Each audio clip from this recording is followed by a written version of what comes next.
Namaste everybody. In this 31st part of the Mahabharata series, I am going to focus on whether Arundhati shifted its position as claimed by Mr. Nilesh Oak, one of the Mahabharata researchers. Here is the verse which talks about Arundhati putting her husband at the Prishta.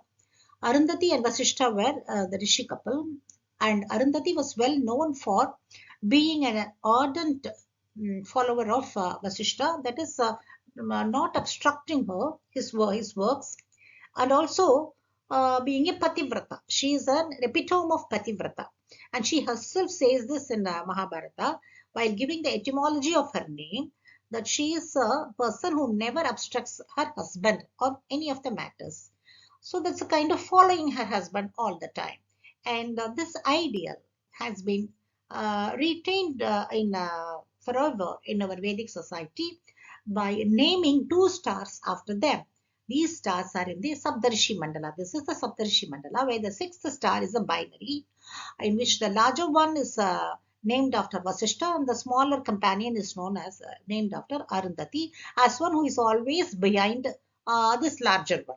So even though this just encircles, this circumambulates this Dhruva Nakshatra, this will go around. It may be seen in different alignment, but she never left behind him.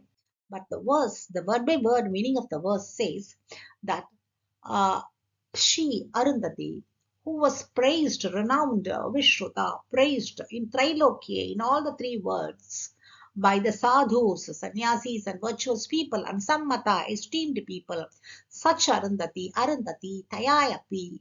But she herself, even that person, had put Vasishtha, that is husband, Prishtatakrita, behind her Prishta. Here you have to see something. The first part talks about the great name that she has earned. Like she has been renowned in all the three words.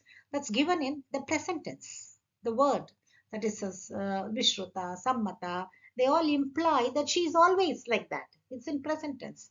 Whereas Prishtata Krita, that Krita is a finished a work. That is, she has put already, that she has put like that. But the first sentence differs from the second sentence basically in the tense when it was told. And this is given as a nimitta, which means a tatkalika lakshana or a temporary appearance, which is supposed to give some results later. It could be a bad nimitta or a worse, good nimitta, depending upon the nature of the nimitta. It's a nimitta, means a temporary appearance, which gives something good or bad later. And then here there is another one also you can see. The first line is a universal statement which says that she is revered in all the three worlds by the people.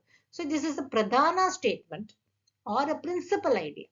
Whereas the second statement says that she has put her husband behind, which is known as a subordinate statement or a guna.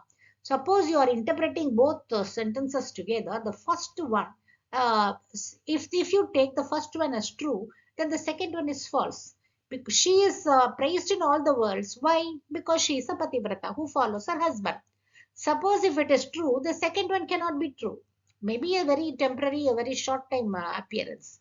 Suppose the second one is true, that she has left her husband behind, then the first one cannot be true. It will be false. So there is an inherent contradiction between the first and the second lines of the verse.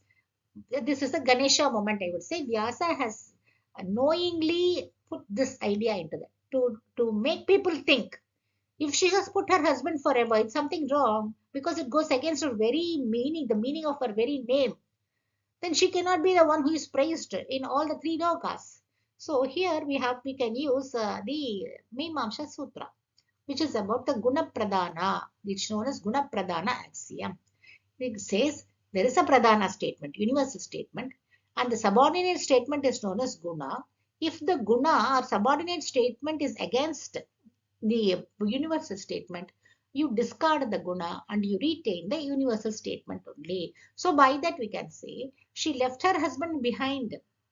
Is not for all times, and then so you just leave it, but she is praised all the time because she was a Pativrata who followed her husband all the time. So this can be solved by just your philosophy, Hindu philosophy.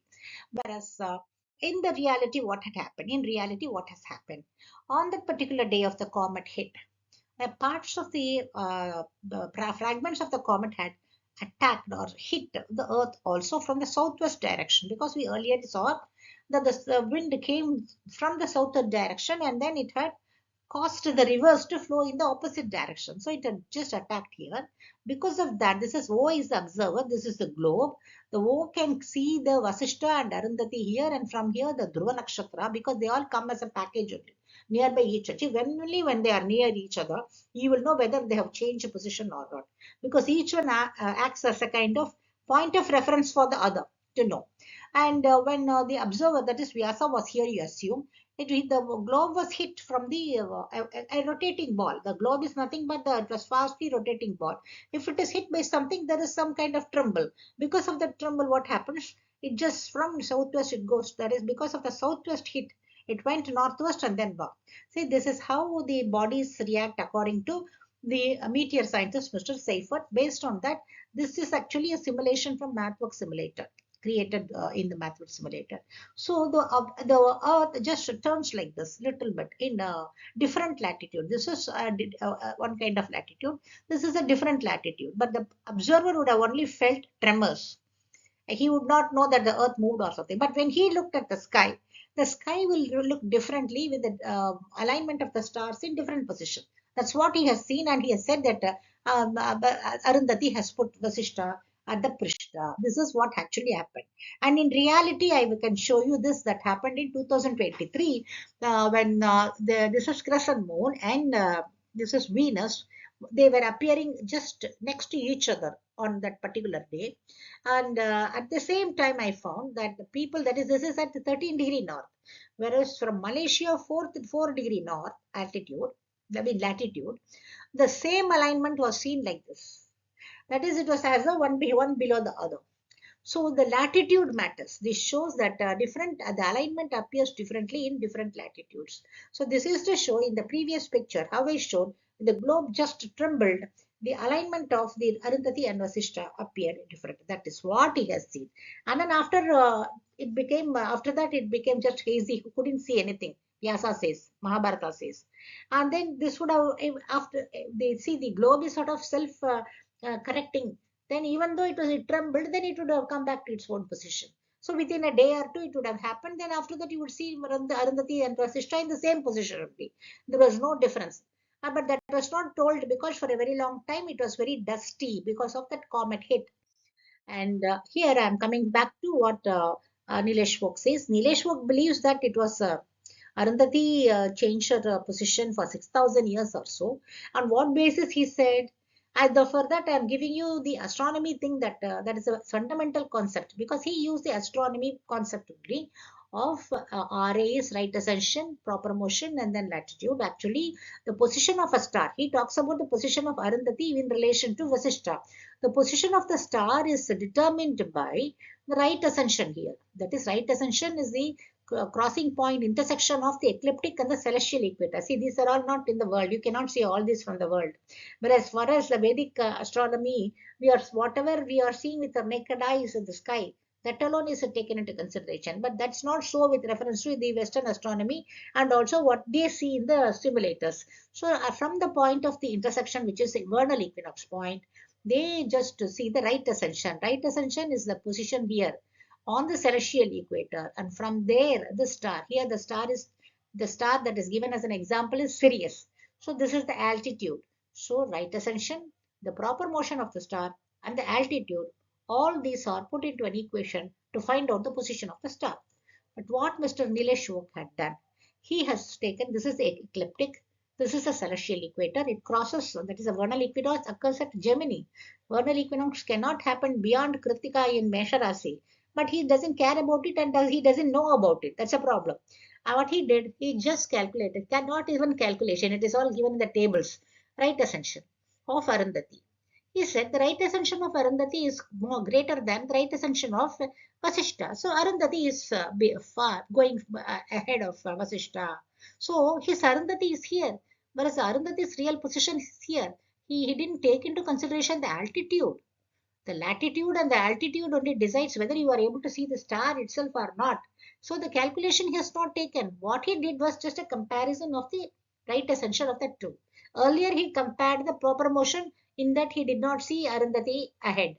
Then he compared the right ascension of the two. Then he saw in particular years it is ahead of it. But that's not the way that a star's position is decided. So his astronomy is also wrong.